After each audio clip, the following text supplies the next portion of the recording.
Hello there. So in this last video, we're going to revisit how to do this plop. So previously I showed you how to do this outside the bubble of Fluent and everything. And now let's revisit how to do it inside Fluent. Okay, the idea is pretty much the same. Okay, so to do this one in the cases, let me show you. So you have the Fluent mesh cases. Now the cases is standalone Fluent. And now you go here into Turbulence and you go into YP1 and see here that you have a solution here. You have case post. Here we already have the case set up to do the post processing. So let's open this case. So already have Fluent here. I will open. We have the solution, everything. This is the one we have. And here we have all those user-defined fields already created. So everything pretty much is standard here. I'm not going to address anything there. So let me go here, plot here. Okay, so here you have the solution and everything.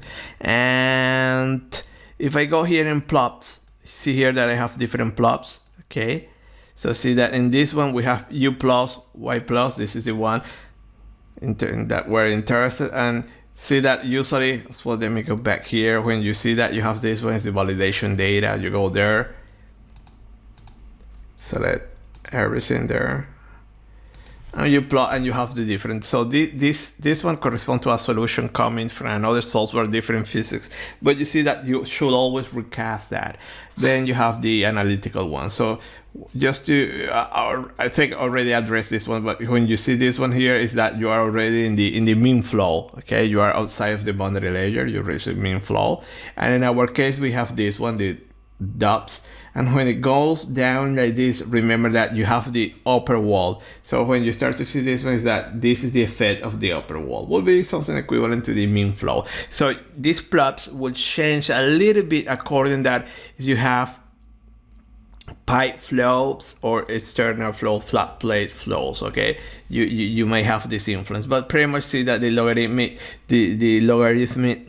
region is pretty much the same, but this effect when it goes down is due to the top wall. So if you want to see this one, you can limit the sampling. In my case, I'm sampling from top to bottom. You just can sample from the wall to the midsection of the pipe. It's up to you. Okay, so if you sample up to the midsection, it will stop something like here.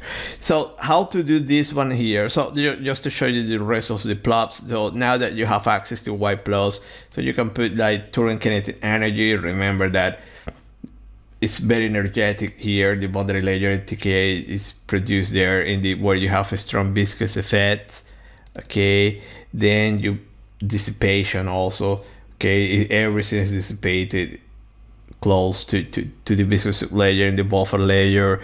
Okay, then you put here this plot. Okay, this is the shear laminar, the shear turbulent here also. Then you have the total here, and this one will correspond to the velocity here in function of Y plus units.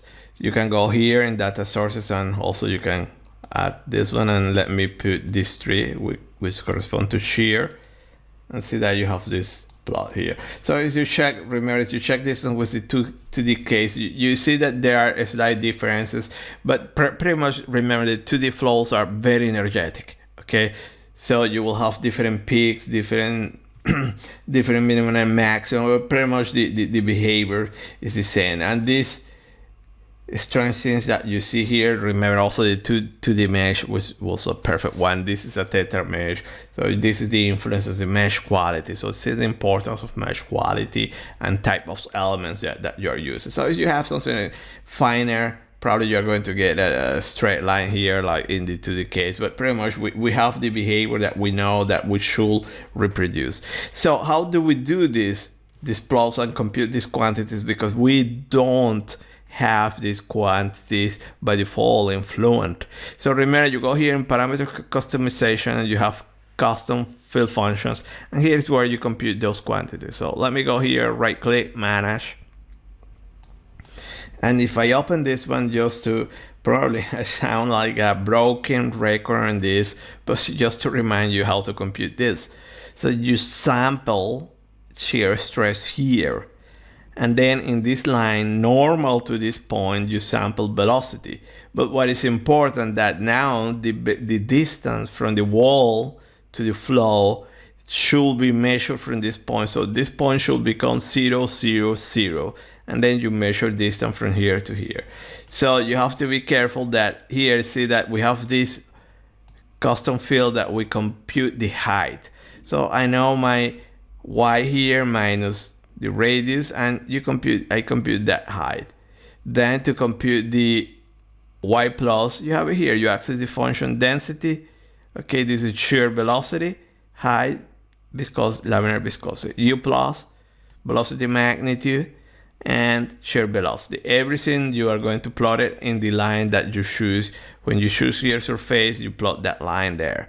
Okay, you plot that. And then we moved, for instance, shear laminar, strain rate times viscosity, strain rate times turbulent viscosity, and the total shear is this one, turbulent shear plus laminar shear. Shear velocity, square root of wall shear stress divided density. Okay, so you put it here, the wall divided density, so you are going to have this quantity at the wall. Okay, so how do we do this? So you see, easy peasy. So now that you have this, you can access the old fields here, and then remember these are custom fields and you just choose there. So let's revisit this one to redo it here. So if you want to add a new one, new, and I will call, let's do the height.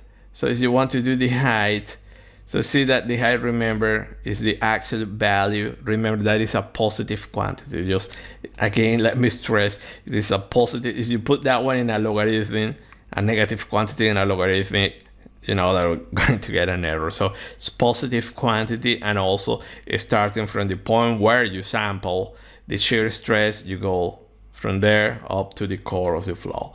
So you go here, you have absolute here, parentheses. To access that the distance or coordinates here, you have it in mesh. See that XY, so I want to access this one. Select minus 0.05, close parentheses, and give it a name. I will call it height 2, and you have it there. So now we can do some plotting. Okay, so see that, let me go here. So this is the original height, and now height 2, the one that we just computed, pretty much the same. Okay, so now let's do another one. So let's do now the y plus value. So just to remind you, y plus value. Okay, so I go back to the equation. Let me here. See that you require shear velocity. So we need to compute the shear velocity. So the shear velocity is, you go into your directory here, you see that already have it here, U shear. So as you open this one, you already have here the shear velocity at the wall. So to do this one, I guess you know how to do it. You have a line here. So in my case, I know it's line 10, the one that I'm using for my sample. Okay, it's located here in 6.9. And in that line, I'm doing my sampling. Okay, so I have the wall shear. So shear velocity, let me go back here and manage. So see, shear velocity equal to a square root of wall shear divided density. So let's do it again here. Square root and wall fluxes, select, divided density, close parentheses, and I call it SB2. Okay, let me call it like this. Okay, and if I go here, you should have the two quantities. That these quantities are plot at the wall, so it's not in the plot on the plane. So you put it at the wall here, you will see better those quantities here.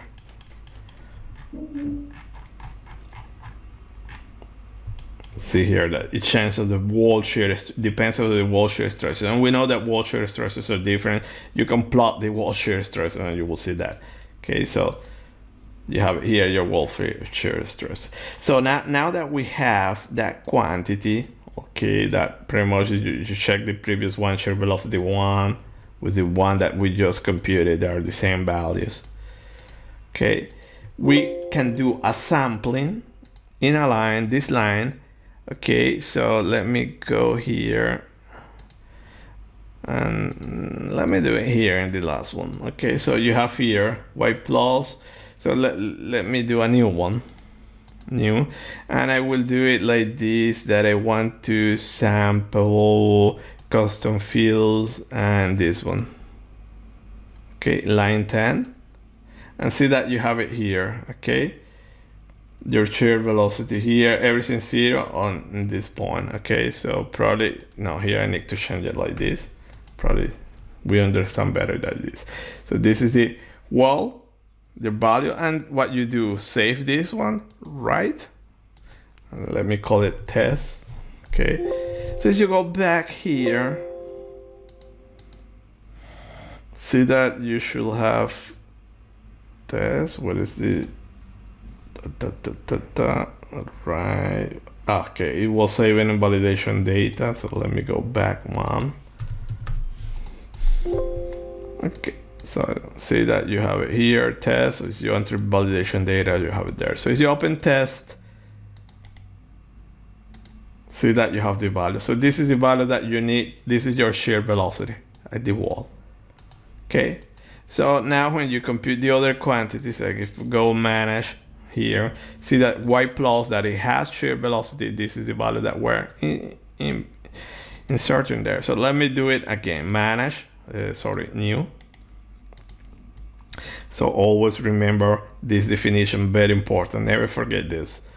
So, okay, so we know this, we know this one. We just output this, and we have this one also in the mesh information. So let's compute it.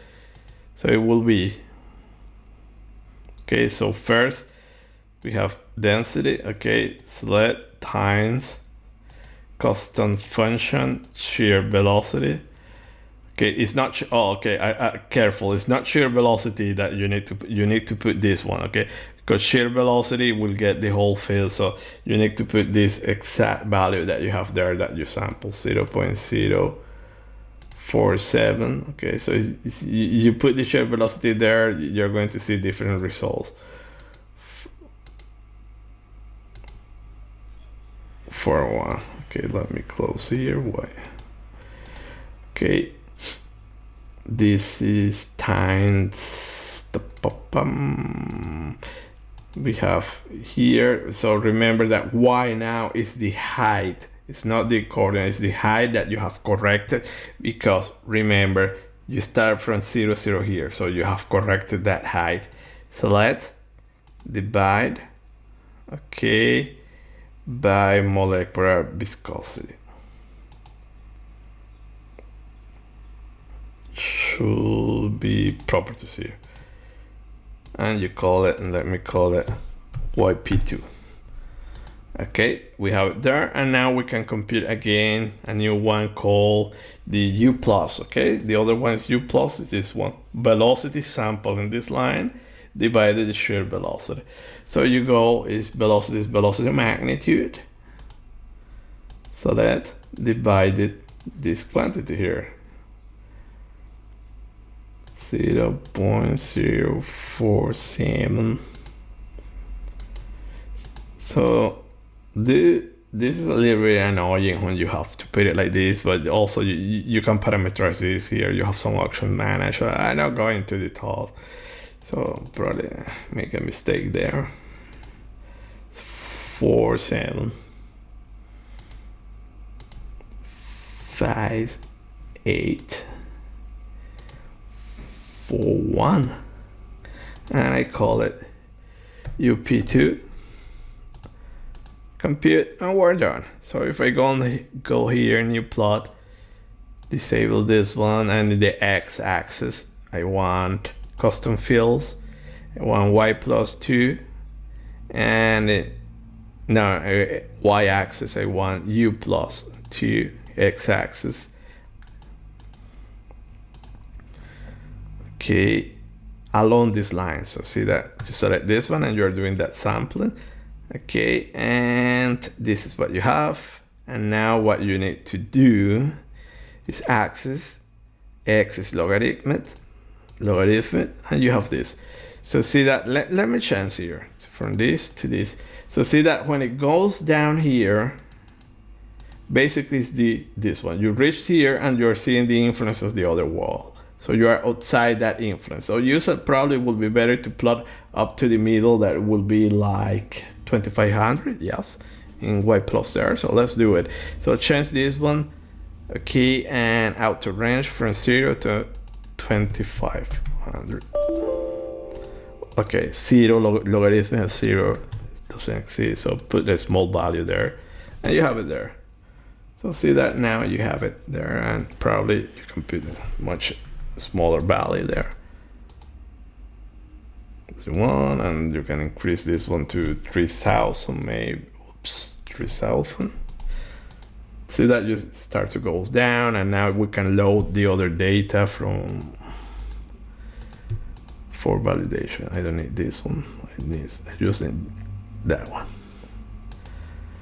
And see that we have this. Pretty much a very good agreement. So this is how you do it inside Fluent. So as you see, maybe it is better. I like to do it outside Fluent using Python, MATLAB, or whatever you want to use. So these steps, and again, I repeat it. I want to sound that like a broken record, but it's this: sample, shear stress here, then line normal to this point, sample velocity, and that's all the information that you need. Okay, and also about the coordinates, but then you just correct those coordinates. That's not a big deal. And then just compute discrete quantities, and with discrete quantities you reproduce this plot. This plot, as I mentioned, is fundamental. This is the basis in turbulence modeling. So whatever case that you are doing, is you manage to reproduce this one, you know that you are in the good track. There are a few sections that we're going to see later, but let's say that most of the time you should reproduce the viscous layer up to, let's say, this blending here, and then sometimes depending you have pressure gradients, like burst pressure gradients. This logarithm layer, this one might separate, so you might have something like this going towards the laminar now due to separation. And if you have roughness as well, this one can go below this line here, the log low, so it can go below here there. So that is something that we're going to address later in some advanced lecture, but this is the basics. So I think at this point we have addressed a lot. So you see, very simple case, but we have addressed the basics, the fundamental of turbulence modeling. So try to, whatever case you do, try to follow these guidelines that we have done in these two cases in 2D and 3D, and I'm pretty sure that you are in the good track. Also important, look at that. 2D cases are much energetic than 3D. So if you compare these solutions, the 2D and 3D, you will see that there are differences, but the fact is just because the 2D cases are much energetic. You don't have the vortex extraction. So in reality, the 2D solutions, they are not accurate. They are not following with the reality. Okay, the real ones are the 3D. So 3D, if you want to resolve wall length, you need to put a lot of cells in all the directions, dimensions, and we have seen that how to compute those values now in the turbulence estimates, now from the integral scales to the Taylor's micro scales to the Kolmogorov scales. Okay, so that's all. I hope you enjoy it, and now we're going to move from now on to more practical stuff. Okay, a little bit more complicated geometry. Thank you for your attention. See you next videos. Bye.